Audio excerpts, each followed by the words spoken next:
couple of weeks ago, I got a brand new 1-year lease on this unit that is now my Lego studio. And today I'm going to be going through my full plans for this amazing space, along with my future plans to open up a Lego shop slash museum slash exhibition sometime in the future. So stick around because I've got some really exciting plans to share with you in today's video. So let's get into it. So if you've been following me for a while, you'll probably know over the last 2.5 years, I've been embarking on a project known as building Silverstone. So my project has been basically what is behind me, and that is to build the Silverstone F1 circuit in Lego. So this is the main reason why I'm actually renting this studio space, because as I mentioned, I've been doing this for 2.5 years, and the biggest barrier to me of not making any more progress and constantly changing and starting again is because I just didn't have enough space. But finally, with this amazing studio, I have enough room to do a big chunk of the build. So the main part that I actually want to get done is the start finish straight, along with the wing at Silverstone, the Hilton Garden Inn Hotel and the grandstands, and basically just the entire start finish straight. And then maybe I'd also add in like the first and the last corner as well, because I think that would look quite cool. Now, to be honest, I'm not sure if I'm actually going to do the rest of the track, because if you think about a racetrack, it's actually quite boring. Most of them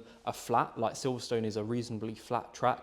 Yes, there's corners, but it's essentially just a grey blob. So I'm not entirely sure if I'm going to be doing the rest of the track or if I'll just almost do more like a diorama of the start finish straight. And like I mentioned, the main reason is just because it's a bit of a grey blob, but also the rest of the track would just take up so much room. It would probably nearly fill my entire studio space that I have now. But like I mentioned at the start of the video, I do have a 1-year lease here, and that is on purpose. Obviously I can renew it after a year, but I would like to move somewhere bigger and open to the public, but I will get into that a bit later. So like I mentioned, I am just going to be focusing on building the start finish straight, along with all of the buildings and the grandstands that go with that. And I do think that that will take me at least a year, probably a bit longer than a year, maybe even 2 years. So obviously I'm starting out by building the pit garages and the pit lane that you can hopefully see behind me. So I started working on this project back in this summer, which is building the garages, and I started off in the order that they're currently in. So I went for the Mercedes garage, then the McLaren garage, and literally just a few days ago I finished the Aston Martin garage. And next up is probably going to be either Ferrari or Red Bull. I just need to go and count the votes from my latest videos that I posted on my short form platforms. So then once I finish with this part of building the pit lane, I will then be moving on to the start finish straight most likely. And then once I've finished doing the start finish straight, because that will probably be the fastest area of the build, because again it's quite flat, I will then look at building the Hilton Garden Inn along with the grandstands all along the start finish straight as well. And then probably the last phase of this part of the project will then be building the wing at Silverstone, which is the massive building that is the pit lane building on the Hamilton Straight. And it is such a masterpiece. It is a beautiful building. I absolutely love it. But there are so many curves and slopes and everything. It is going to be a real challenge to engineer that in Lego, to be honest. So as you can see behind me, I do just have one layer of tables. Now this layer of tables should just about be big enough to do the pit lane, and then I'll be adding a second layer of tables once I start working on the start finish rate, and finally a third section of tables once I work on the grandstands along with the hotel. The reason why I've decided to do it like this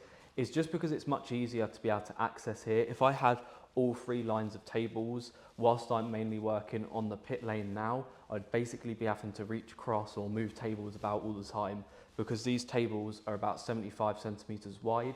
So that means it's going to be a total of 2.25 meters coming out. So I'd have to try and reach over 2 meters to be working on the pit lane at the back, which is obviously not ideal. So like I mentioned, I am doing it in that staged approach to make sure I can always easily reach what I'm building. Like I mentioned a minute ago, this is probably going to take me at least a year to get all of this stuff that I've just explained done, at which point obviously my lease will be up here, and like I mentioned, I would then like to be moving into a bigger space for the future where I can invite the public in. But enough of that, let's talk about my short-term plans for the rest of this unit, and then I'll come back onto the really exciting big plans I have for the future later on in the video. Now, one of the first things I'm going to be working on within this Lego studio is behind where the camera is now. I'm going to have a big display wall filled with PAX units and Billy bookcases from IKEA that are going to house all of my sets. So in total, I'm going to have 4 PAX units along with 1 half PAX unit, 1 corner Billy bookcase along with 2 regular size Billy bookcases, and finally 1 half Billy bookcase to go at the end. Now, unfortunately, All of the PAX units, I'm using them because they are bigger than the Billy bookcases, but I can't seem to find the solution for glass doors because I did want everything behind glass doors within the display. So if anyone does have a solution on how I can do that, please do let me know in the comments. So with all of these displays that I've just spoken about, if I was to line them up in one straight line, it would give me a total of 7 meters worth of shelf space, and each shelf is about 2 meters tall. So there will be absolutely loads of room to display some amazing Lego sets. And also because this is like an industrial warehouse, it is really tall as well. So there'll be no limit to what I can put on top of the display cases. Like I could even go as far as putting something like the Avengers Tower on top. And of course, if I then do run out of space for all of the units, I can also buy those height extensions that you get for the Billy bookcases and the PAX units as well, which will then basically allow me an extra shelf on all of the units all the way along. Now, as you can see in this footage that's up on the screen now, I have an absolute boatload of sets to start building to fill up these shelves. But this is not the half of it. I already have 6 Billy bookcases in total that are filled with Lego sets and overflowing absolutely loads as well on top of that. Now, not all of these 6 are going to be coming into here. As I mentioned, I'm only going to be having 2 full-size Billy bookcases in this unit. So the rest of them are going to be staying at home. So I've got another 2 that are going to be staying in my like Lego office that I've got at home. And then I've got another 2 that will also stay at home for any overflow sets that don't really fit the vibe of the studio or my office. Now, next thing I want to talk about is how I'm actually going to decorate this unit. So very recently, I watched a fantastic video from someone called Brick Science on YouTube. I'm sure a lot of you have probably already heard of him. And he recently moved into a Lego studio himself. And one of my favorite parts from this video is that he had these big steel beams that he painted in really bright primary colors, like Lego colors. I think he'd done blue, yellow, green, and red, which is the exact same colors I want to use. So these blocks behind me on this wall are what I want to be painting. So I want to do them in those bright Lego colors. And I don't think I'll do the entire wall and each individual block. I'll probably almost do them as like a stair-caped type shape. And I think that would look really cool in the bright Lego colors. Obviously, that will probably just be on this wall behind me, because on the other wall behind the camera is going to be filled up with Billy bookcases. And then along the back wall is mostly as well. And then I have the window that is going to be coming up to where the track is. So then there won't really be space on that wall to do it. So I'll mostly be doing it on this wall behind the track. So I have given this a go in my warehouse, which is just a couple of doors down, just as a tester. So if it didn't look good, it's not ruining the studio already. So I'll throw some photos up of that now. And please excuse my terrible paint job. Yeah, because the colors did drip within each other because I used those little tester pots with the brushes. Now, one of the other things I thought about doing in regards to decoration is probably over in this corner where the Billy bookcase corner unit is going to be, is having a sofa with a coffee table. And the main reason why I actually had this idea, if I'm totally honest, is just because I've got loads of Blocks magazines that are sat there, which, by the way, I think it's always a great magazine to get. And I'd like to have like them fanned out on a coffee table and a sofa over there. Then maybe I could have a projector going up onto this screen behind the track, and I can watch some Formula One in here when I'm building over the weekends. Now, I do hope to get most of this work done within the next month or 2. I do have all of the IKEA units coming on Monday, so hopefully I can get them built nice and quickly. I think probably the longest job is just going to be getting these walls painted how I want them. I think getting the Billy bookcases and the PAX units built should be quite easy. I've got 2 already built that are coming down from my warehouse. So the 2 big Billy bookcases are already done. It's just going to be all the other stuff that I need to get built and screwed into the wall. So I want to get this done as quick as I can, because then I can really utilize this space, because I am paying about £800 a month for this studio. And now I do need to pay for that somehow. So if you'd like to please help me, then do watch this video to the end, because I am trying to get monetized on YouTube, and I just need more watch hours, because I do have plenty of subscribers luckily, but I need watch hours so I can get monetized on YouTube. And then of course, once this studio is all done, I can then start pumping out lots and lots of content to hopefully help me pay for this monthly rent within here. And you know, I don't mind paying a bit of this rent out of the pocket of the business, you know, because ideally this would be a self-sufficient place, and then that would give me then the incentive to move into a bigger space in the future and make an even bigger investment to then hopefully draw people in and make money in other ways. So now that I have discussed my plans for this unit, let's talk about the future plans for a future unit, which will hopefully come in about a year's time. I'm not entirely sure what this is going to entail at the minute, because I don't want to continuously move. And one of the things I do need to think about is that the location of where I'm going to have this future place does need to be somewhere that's easily accessible and has a high footfall, because obviously, like I mentioned, it's probably going to be some kind of mixture between shop, exhibition / museum space. So I'd want to make sure there's enough footfall coming in, paying admission price potentially, to see whatever I am displaying. So of course I could always just extend my lease where I am now. I think I mentioned that earlier in the video, and that will be really easy to do because it's very flexible while I'm here. But it is quite expensive, this place, for the size. The main reason why I am here is just like I just mentioned, it's really flexible, and I actually have my warehouse just a couple of doors down, so it was really helpful to just have everything in the same place. So the main part of the future plans, like I keep saying, is to open this exhibition shop museum space, and I have loads of ideas how I'm going to do this. I do think that the Formula One track that I'm building will be the main sort of draw, especially in the exhibition type space, at least at the start, until I start building or getting other people to build other things for me.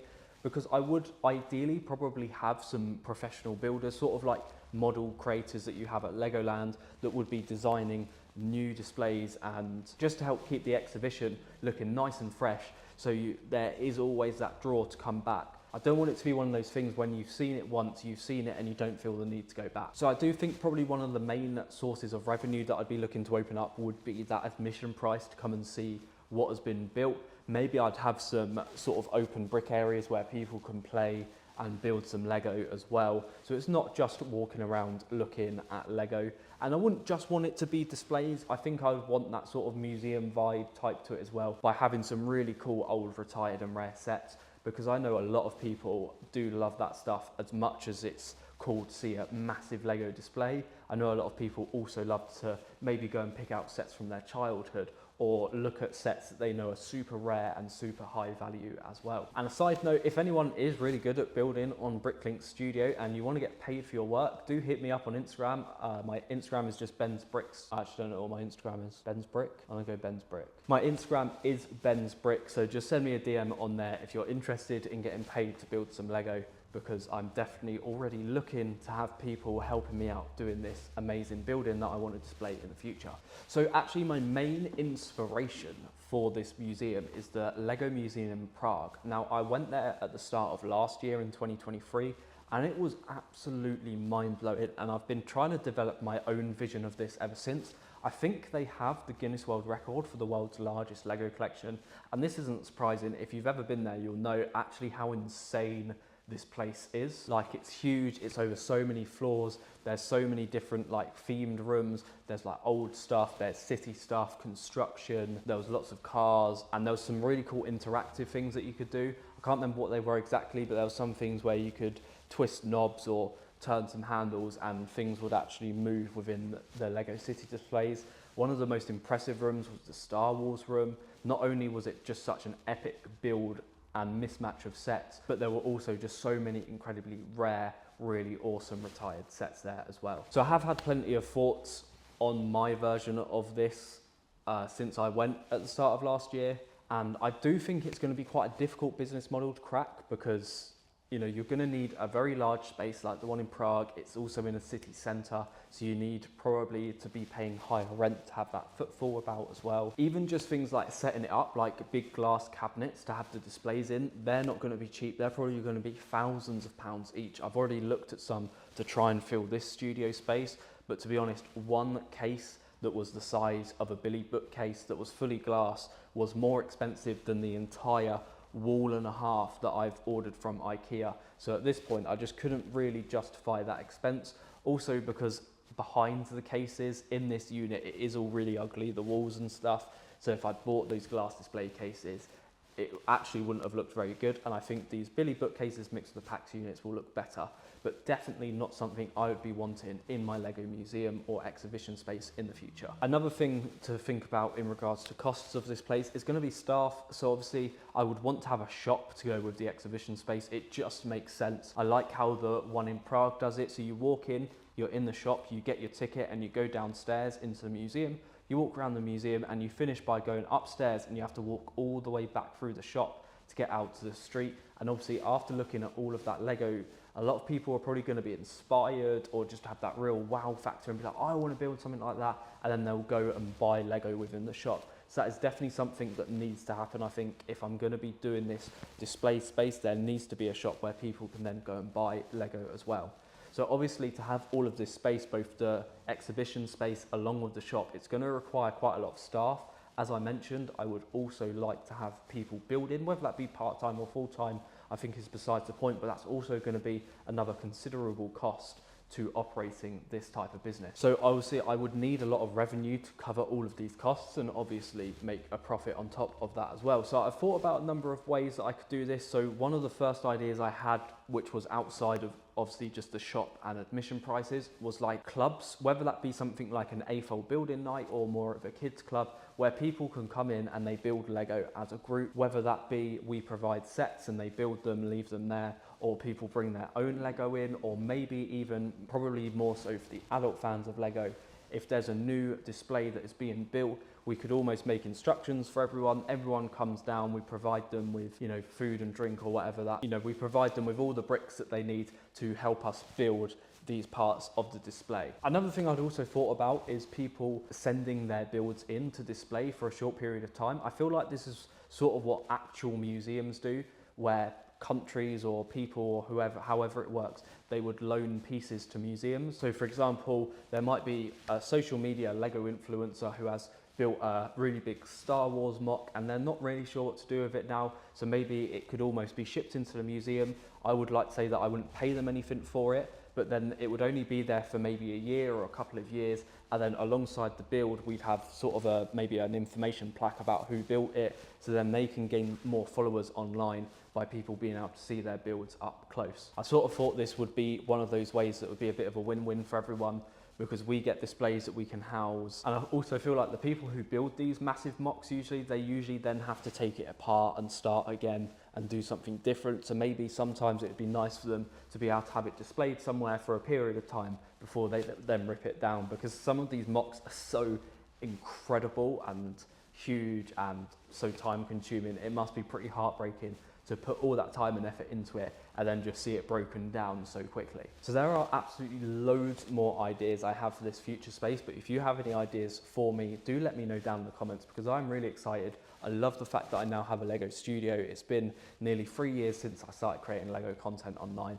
and I can't believe how far I've gotten with it, and it's just been such an incredible ride. So thank you all for watching this video. Make sure you subscribe to the channel, and please, if you can, watch another couple of my videos so I can get my YouTube watch hours up and get monetized so I can help fund my future projects.